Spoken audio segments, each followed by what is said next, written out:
What's going on, guys? Bflattened here with a brand new video today. Today we're going to be covering the Eternal Fist Amara. We're going to be covering how the Eternal Fist works on a non-ties-up bind grasp Amara. We're going to be using this augment to change up how grasp works, and we're going to be building around it to ultimately try to get the best out of it. Let's go ahead and go through the skill trees now, shall we? So we're doing 10-5 out of Anima for status effect damage.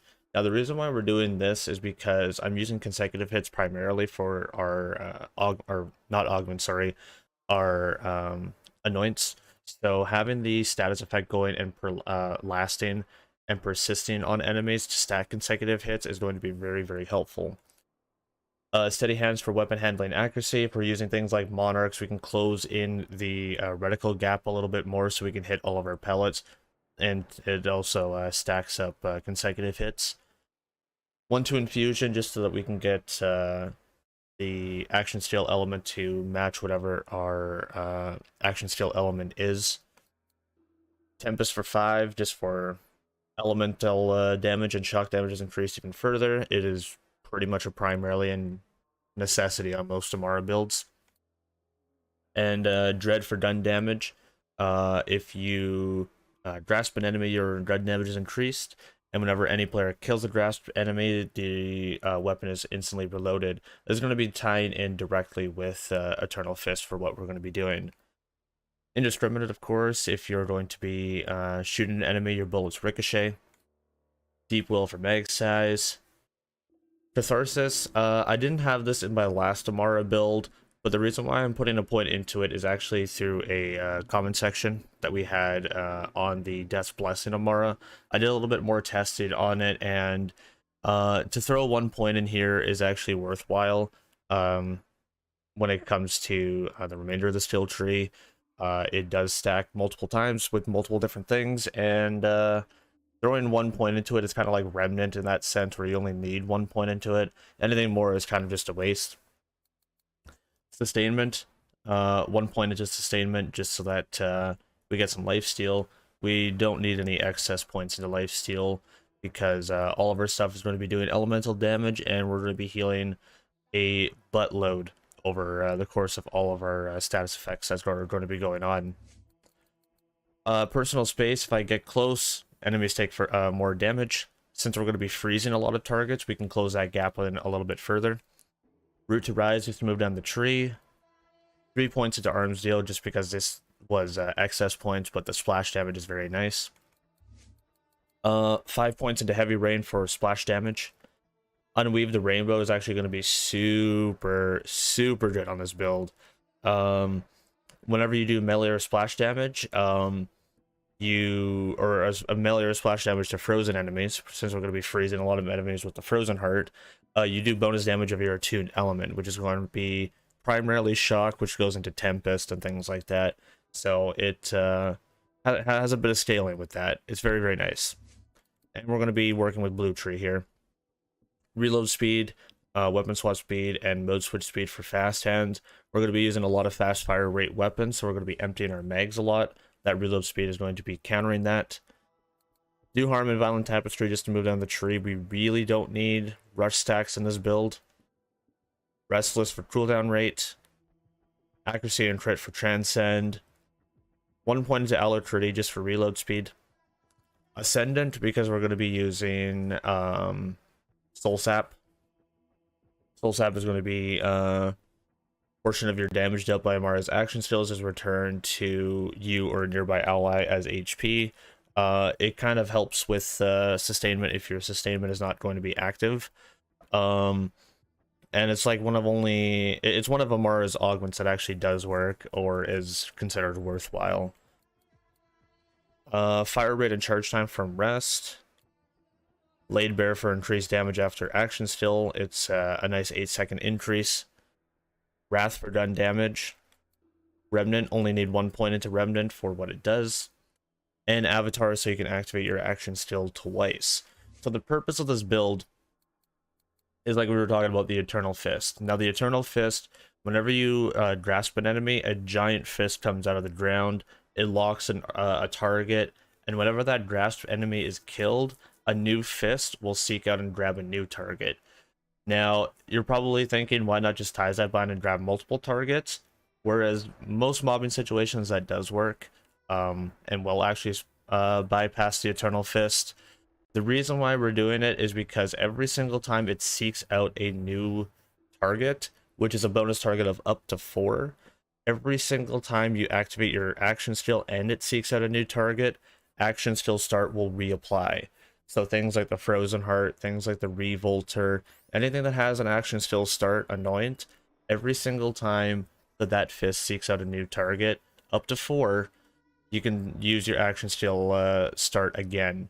So that would mean if it has a initial 1 cast and it goes up to 4 times for 1 action skill, you can proc the Frozen Heart 5 times. So we're going to be using the Free Radical. This is going to be our bossing weapon. The Chaosin, or if you want to have some fun and sub it out for other things, the Monarch is fun. Light shows are fun.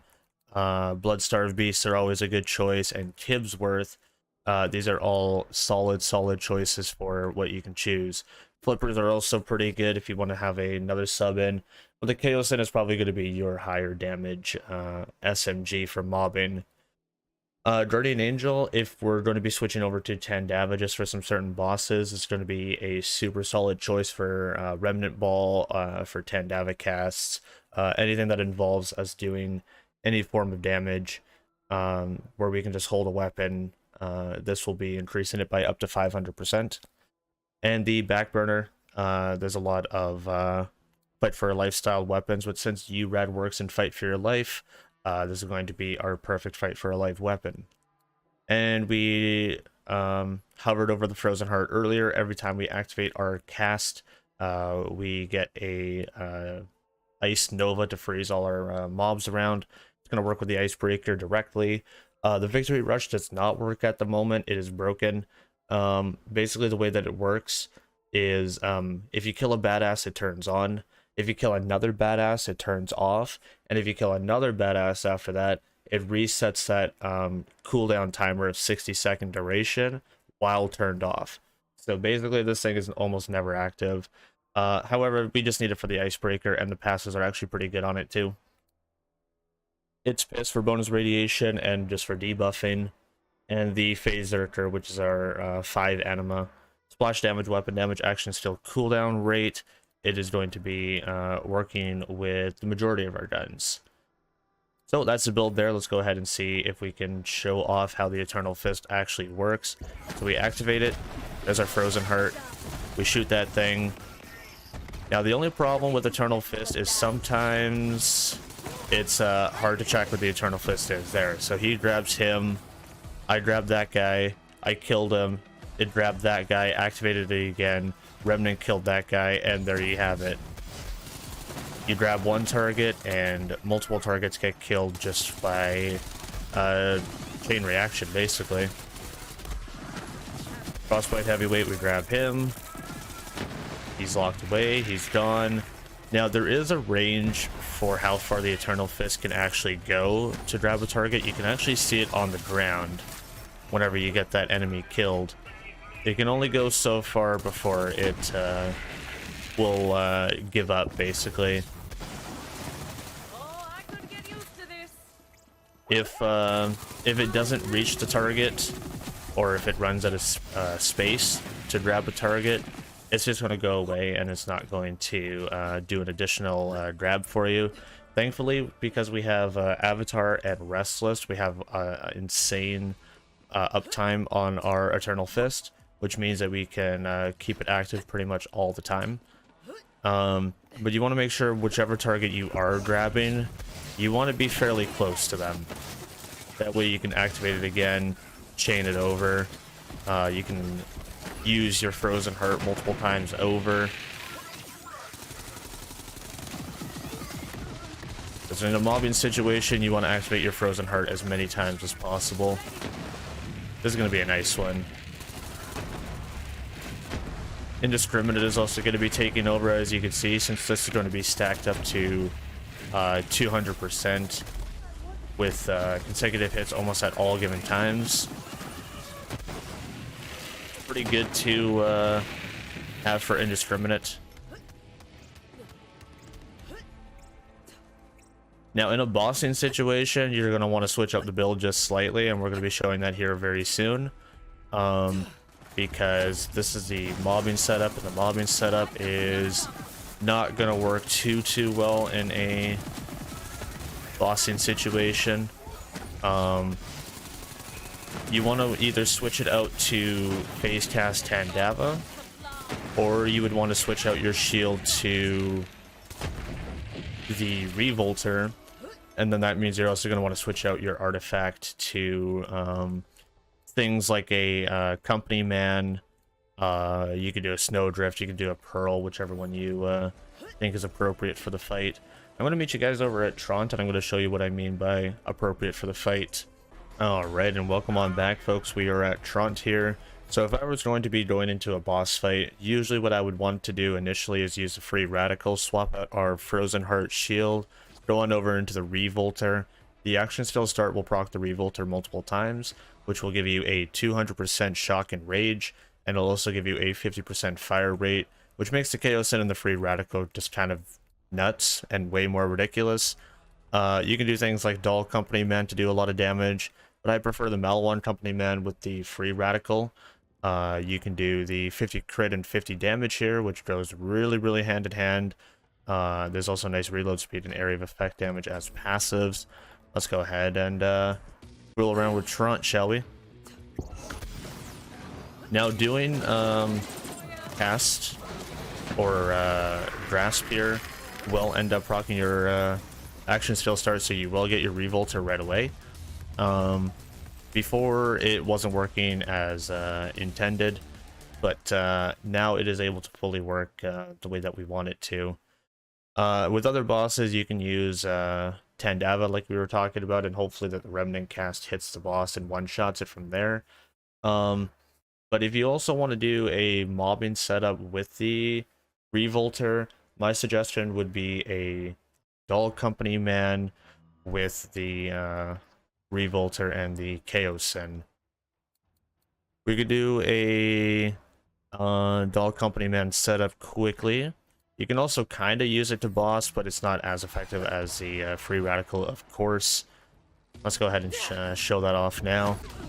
Due to the fire rate increase, you are going to be reloading your Chaosin a little bit more often than you may expect, but that is how you take out Tront or other effective bosses that you can just completely melt with either shock and or cryo. There are a few cool things in the backpack that you can play around with, including the two company mans that I just showed you, the Doll and the Malawan. There's a set of Chaosins if you want to test out any element of Chaosin. There is Monarchs like we talked about earlier, Light Shows, Bloodstarved Beast, Kibsworth, and Beacons, and Free Radicals. Take a choice. Your mobbing setup is in here for Old Gods, Frozen Hearts, and Void Rifts. And the It's Piss Grenade is going to be probably your best bet. Go ahead and download it. It is in Discord as of right now. And let me know what you think. Thanks all for watching. My name is Bflattened, and I'm signing on out of here. Take care all. Laters.